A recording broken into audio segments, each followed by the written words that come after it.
네, 국회가 오늘 본회의를 갖고 정세균 총리의 시정연설 청취를 시작으로 코로나19 긴급 재난지원금 지급을 위한 추가 경정 예산안 논의를 본격적으로 시작했습니다. 네, 국회 취재기자 연결해서 자세한 소식 들어보죠. 지성님 기자. 네, 정세균 국무총리는 오늘 국회 본회의에 출석해 정부의 2차 추경안 국회 제출에 따른 시정연설을 했습니다. 정 총리는 국민들이 힘든 시기를 이겨내는데 조금이나마 보탬이 되도록 국회가 추경안을 조속히 처리해 주길 간곡히 부탁한다고 말했습니다.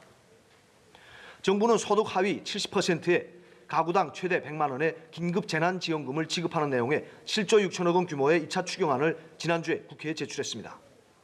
정 총리는 재난지원금은 코로나19 사태로 어려움을 겪는 국민의 소득과 생계를 보장하고 소비를 진작시킬 것이라며 국가적 재난 상황에 대응해 시급히 추진하는 사업인 만큼 즉각적인 집행이 가장 중요하다고 강조했습니다.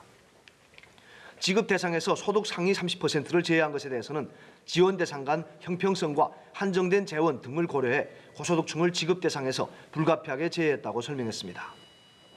하지만 민주당은 예산을 13조 원으로 증액해 재난지원금을 전 국민에게 지급하자고 정부를 설득하고 있습니다. 추가 재원은 국채 발행 등으로 마련하면 된다는 생각입니다.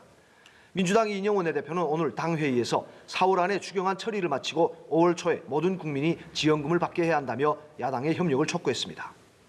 반면 통합당은 정부와는 동의하지만 나랏빛을 늘려 전 국민에게 재난지원금을 주자는 민주당 안에는 반대하는 입장입니다. 국회 예결위원장인 통합당 김재원 정책위 의장은 소득 상위 30%까지 100만 원을 주는 것은 소비 진작 효과도 없고 경제 활력을 살리는데도 크게 기여하지 못할 것이라며 국채 발행을 통한 지원금 지급은 반대한다고 말했습니다. 네, 민주당과 통합당은 총선 이후 처음으로 최고위원회의와 의원총회를 각각 열었는데요. 어떤 이야기들이 나왔습니까?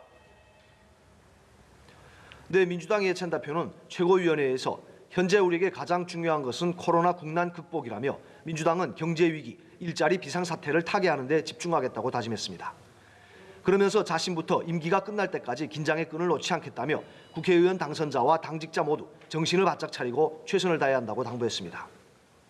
한편 이인영 원내대표는 오후에 열린 의원총회에서 이번 주 중에 차기 원내대표 경선 준비에 착수하겠다며 5월 7일쯤 원내대표 경선을 계획한다고 밝혔습니다. 통합당은 총선 참패 이후 첫 최고위원회를 열고 비상대책위원회 체제로의 전환을 결정했습니다. 심재철 당대표 권한대행은 대다수 최고위원이 신속하게 비대위 체제로 넘어가 당 상황을 수습하는 게 낫겠다는 의견을 내놓았다고 전했습니다. 통합당은 오후에 의원총회를 열고 비대위 체제와 관련한 의원들의 의견을 수렴했지만 결론을 내지 못했습니다.